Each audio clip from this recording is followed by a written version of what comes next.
الحمد لله الذي خلق الإنسان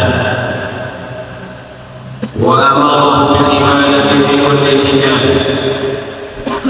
أشهد أن لا إله إلا الله وحده لا شريك له علم البيان، وأشهد أن محمدا عبده ورسوله سيد الإنسان. اللهم صل وسلم وبارك على سيدنا محمد وعلى آله وأصحابه ومن اهتدى بهديه إلى يوم الدين.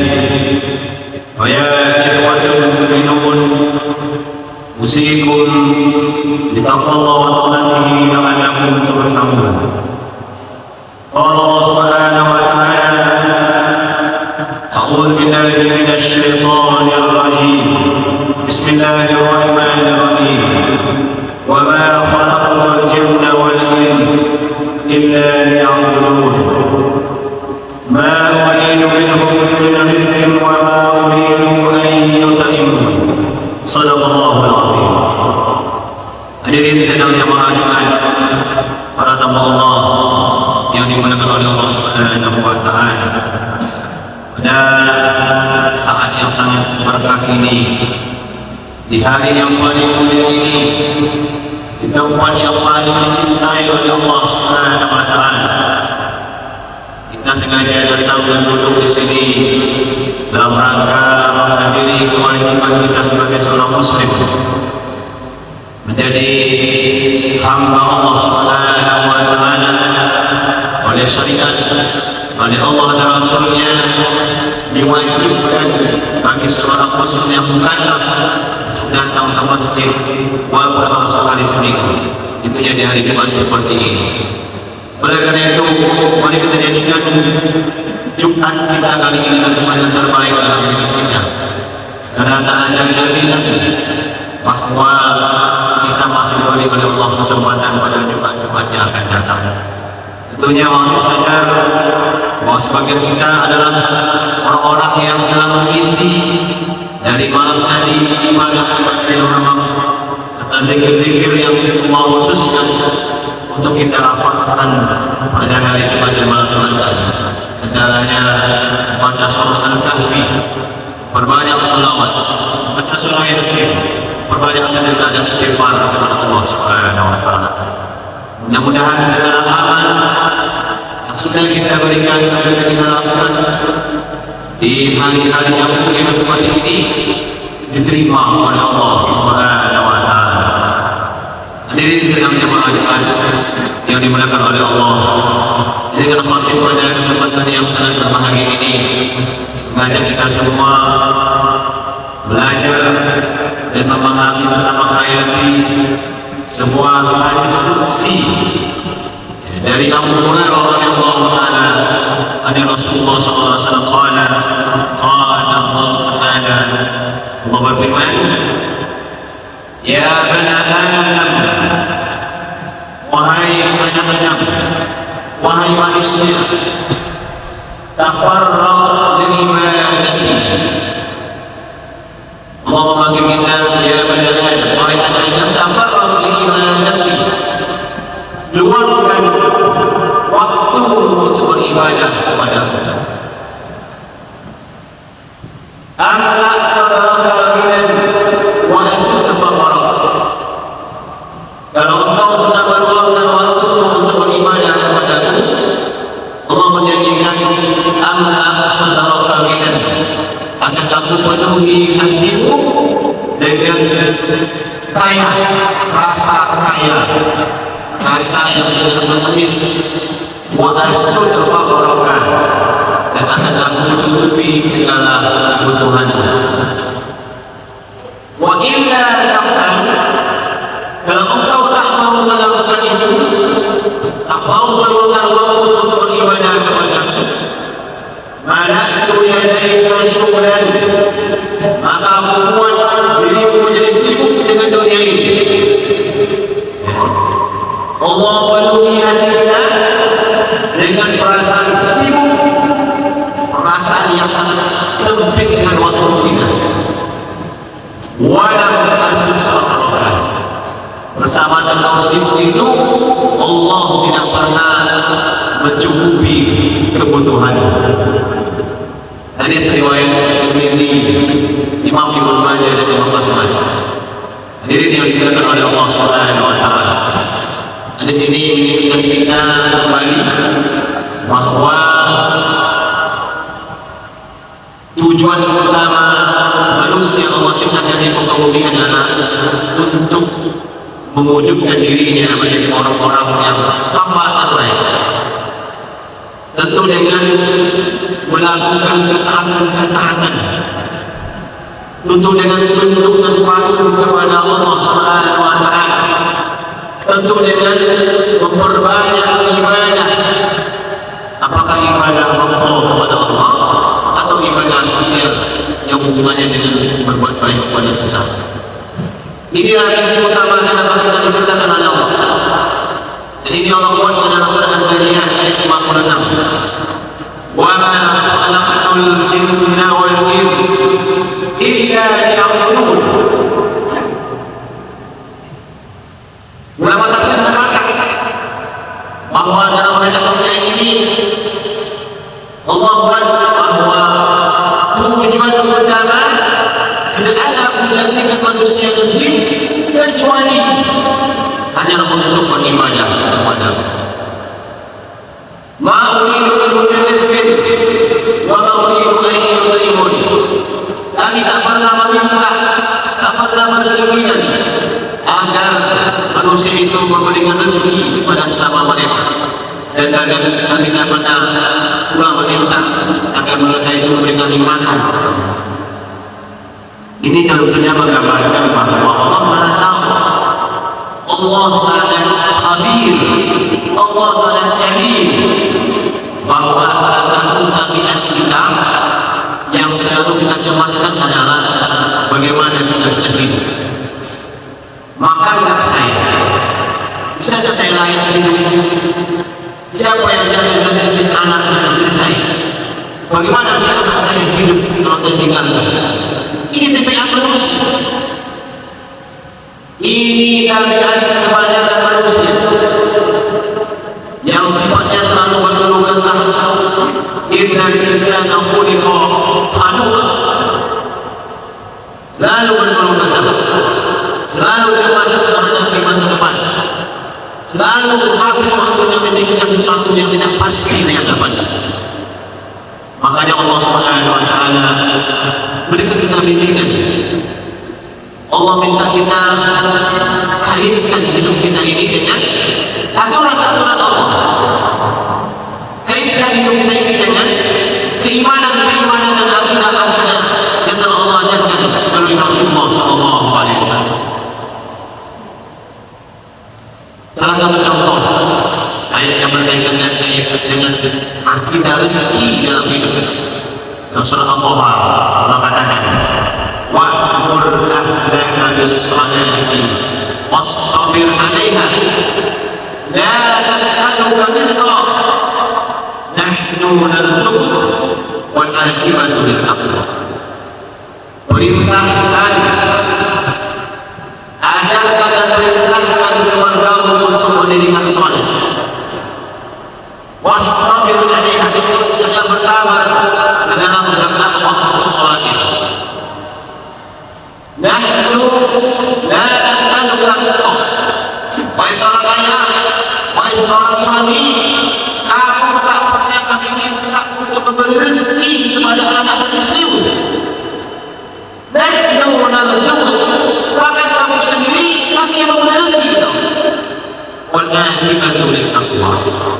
Ingatlah, ending yang terbaik adalah untuk orang-orang yang bertakwa. Ini maknanya jangan sampai kena kerisauan kita, jangan sampai kena kecemasan kita mencari nafkah untuk istri kita dan anak kita, lalu kita lupa dengan kewajiban kita sebagai hamba Allah, lupa dengan kewajiban kita sebagai pembimbing dan pendidik keluarga. Ayah laki itu di samping dia wajib memberi nafkah, dia juga wajib menjadi pendidik di rumahnya. Baik guru, istri dan anaknya, tanggung jawab utama adalah seorang suami atau ayah. Ini tentang maka perintah pertama yang harus kita kontrol dengan baik di rumah tangga adalah bagaimana keluarga kita istiqamah dan sungguh-sungguh menjaga sholat lima waktu. Jadi ini yang dimuliakan oleh Allah. Maka di dalam hidup ada yang menjadi hak yang kita berpikir dan bersungguh-sungguh, ada hak yang itu adalah hak Allah untuk menentukan dan menjamin. Dan dibalik yang sibuk kita melakukan hal-hal yang menjadi jaminan Allah, lalu kita datang dengan hak-hak yang menjadi kewajiban kita. Kewajiban kita apa? Berusaha. Kewajiban kita apa lagi? Memperbanyak ibadah. Dalam waktu itu kita ditetapkan. Ikhtiar dan ibadah itu tak boleh dibentur-benturkan. Mencari nafkah ibadah makhluk kita kepada Allah tak boleh dibentur-benturkan. Yang gara-gara mencari nafkah wajib, lalu kita tidak sholat Jumat karena mencari nafkah. Alasannya, saya mencari nafkah. Nafkah itu wajib. Ini masalah nafkah. Tak boleh dibentur-benturkan. Ada wajib mencari nafkah, tapi ada wajib sholat Jumat. Ada wajib mencari nafkah, tapi ada wajib sholat lima waktu. Tak boleh dibentur-benturkan. Sebenarnya wajib yang menjadi nafkah itu yang halal dan tinggalkan yang haram. Biasanya iblis dan syaitan bermain dengan masalah ini. Dibikinnya kita mencari celah untuk tidak sholat Jumat, karena saya juga berkewajiban mencari nafkah anak dan istri. Untuk saya tidak sholat Jumat, karena kalau saya Jumat nanti hilang rezeki saya. Kalau saya sholat Jumat nanti hilang pekerjaan saya. Ini bisikan-bisikan dan canggih iblis pada seorang beriman. Jadi dia meninggalkan salah satu dua-dua yang harusnya dia penuhi kedua-dua. Ini dia dimana oleh Allah. Oleh karena itu kita sebagai seorang muslim harus memposisikan bahwa beribadah kepada Allah itu adalah sesuatu yang sangat penting. Kenapa harus penting? Pertama tadi karena sudah menjadi misi yang Allah sudah gariskan di dalam Al-Quran. Wa ma khalaqtul jinna wal insa illa liya'budun. Tidak aku jadikan jin dan manusia mencari untuk beribadah. Lalu kenapa yang sangat penting? Supaya kita punya waktu untuk melakukannya. Dan itu sudah secara psikologis. Kalau orang menganggap sesuatu itu penting, pasti dia punya waktu untuk melakukannya. Ya, sesibuk apapun, kalau ada sesuatu yang penting dalam waktu yang sibuk, pasti dia punya waktu melakukannya. Jadi ini teori yang berlaku untuk semua orang.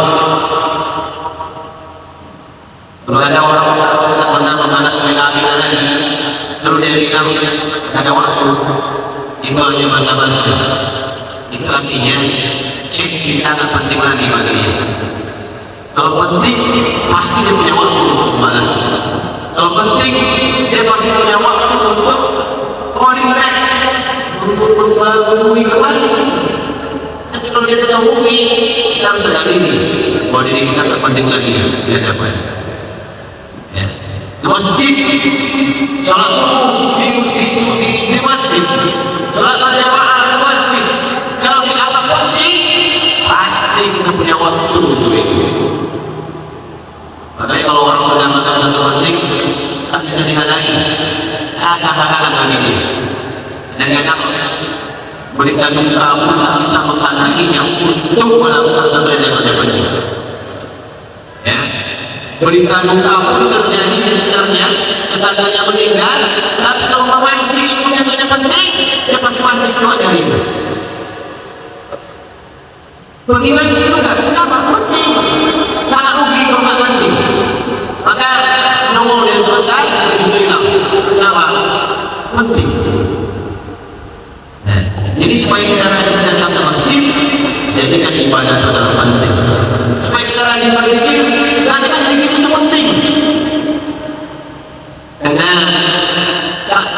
mungkin orang bisa datang ke masjid, tak mungkin orang datang mirip pengajian, tak mungkin orang datang ke tempat-tempat ketaatan kalau dia memang tidak membuat semua waktu untuk itu. Semua kita kan sibuk. Apa ada sibuk di dunia ini? Apalagi dengan akhir-akhir zaman seperti ini, dunia ini semakin luar biasa saja dan dunia semua kita sangat sibuk, baik dengan diri kita sendiri dan dengan komunitas kita sendiri. Hanya orang-orang yang membuat suatu waktu ke masjid yang akan hadir di masjid. Hanya orang-orang yang menganggap penting berjamaah subuh ke masjid yang akan datang ke masjid. Hanya orang-orang yang mengirim ke masjid penting yang akan ada waktu yang akan datang. Yang kedua, dalam mengamalkan masjid adalah sampai kita tadi membuat suatu waktu. Yang kedua adalah manfaatkan waktu luang kita untuk diisi dengan hal-hal yang baik. Khatib saya yakin apapun profesi kita hari ini pasti kita sesibuk, tak sibuk setiap hari setiap waktu. Dari Senin sampai Jumat tak ada luang waktu sama sekali jeda kita, tak mungkin. Bisa jadi mungkin di awal-awal bulan kita sibuk atau di akhir-akhir bulan kita sibuk, tapi di tengah itu pasti ada waktu-waktu luang, ada waktu-waktu senggang. Jadikan itu untuk dimanfaatkan. Istighlal fursah bi ta'atillah. Apa ibadah yang paling gampang ketika kita sedang-sedang adalah zikir kepada Allah Subhanahu wa taala. Karena untuk sanad zikir tidak perlu berwudu. Berwudu memang bagus, afdal. Berwudu ketika berzikir itu afdal. Tapi sahnya zikir tidak mesti berwudu. Tak perlu nak menjadi sah menghadap kiblat. Kalau sholat kita mesti berwudu, mesti menghadap kiblat dan abad masalahnya. Kalau kita melakukan bicara-bicara dari batal masalah. Tapi kalau kita berzikir, sedang berzikir, datang pada masalah zikir kita tak batal. Kita hanya bisa zikir itu dilanjutkan. Itulah hebatnya zikir. Ya, dan itu banyak peluang kita ini. Tak di kantor, maka kita sedang berobat pun apalagi antri BPJS begitu lamanya. Lalu kita isi dengan apa?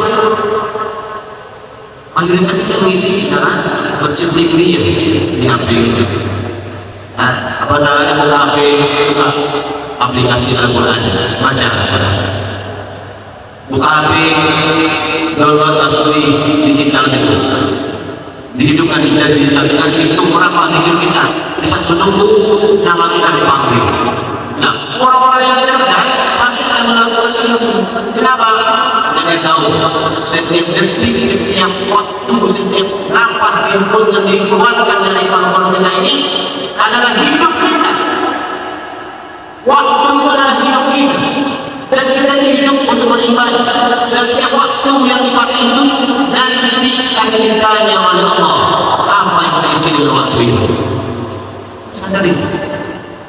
Kalau terus kita harus ke masjid berzikir, itu handphone sangat handphone. Ya, maka manfaatkanlah ruang-ruang waktu kita.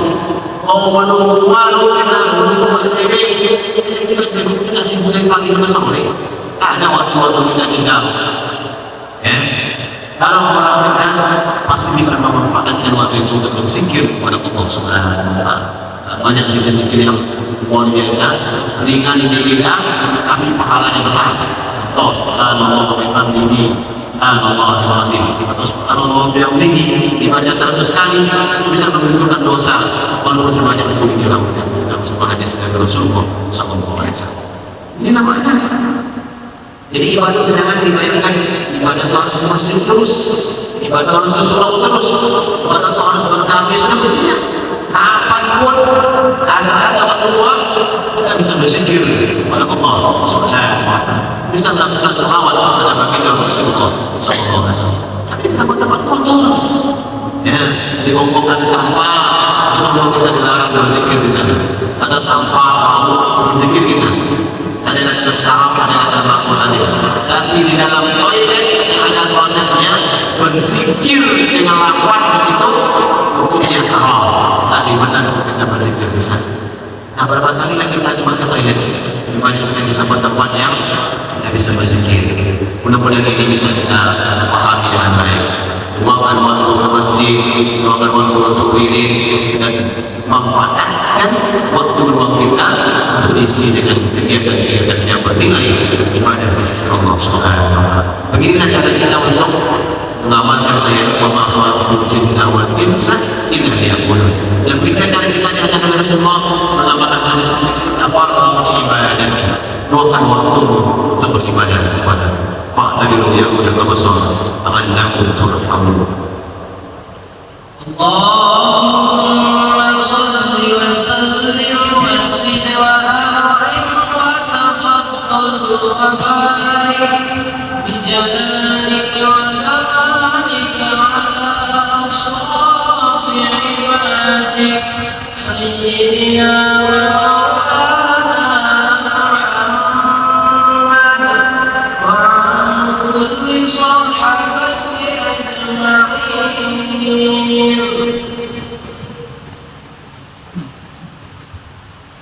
إن الحمد لله نحمده ونستعينه ونستهديه ونعوذ بالله من شرور أنفسنا وسيئات أعمالنا من يهده الله فلا مضل له ومن يضلل فلن تجد له وليا مرشدا أشهد أن لا إله إلا الله وحده لا شريك له أشهد أن محمدا عبده ورسوله لا نبي بعده أما بعد فيا إخوة في الله أوصيكم بتقوى الله وطاعته لعلكم ترحمون. قال الله سبحانه وتعالى أعوذ بالله من الشيطان الرجيم بسم الله الرحمن الرحيم إن الله وملائكته يصلون على النبي يا أيها الذين آمنوا صلوا عليه وسلموا تسليما اللهم صل على سيدنا محمد وعلى آل سيدنا محمد كما صليت على سيدنا إبراهيم وعلى آل سيدنا إبراهيم وبارك على سيدنا محمد وعلى آل سيدنا محمد كما باركت على سيدنا إبراهيم وعلى آل سيدنا إبراهيم إنك حميد مجيد.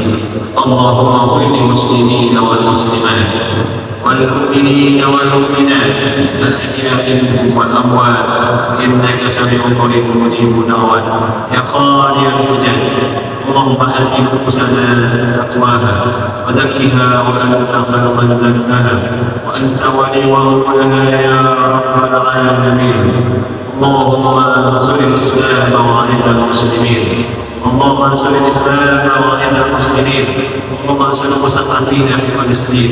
اللهم نجِ المثقفين من النساء والأولاد في المقدسة في أرضنا فلسطين يا أرحم الراحمين. اللهم انصرهم ولا تنصر عليهم. اللهم كن معهم ولا تكن عليهم يا أرحم الراحمين.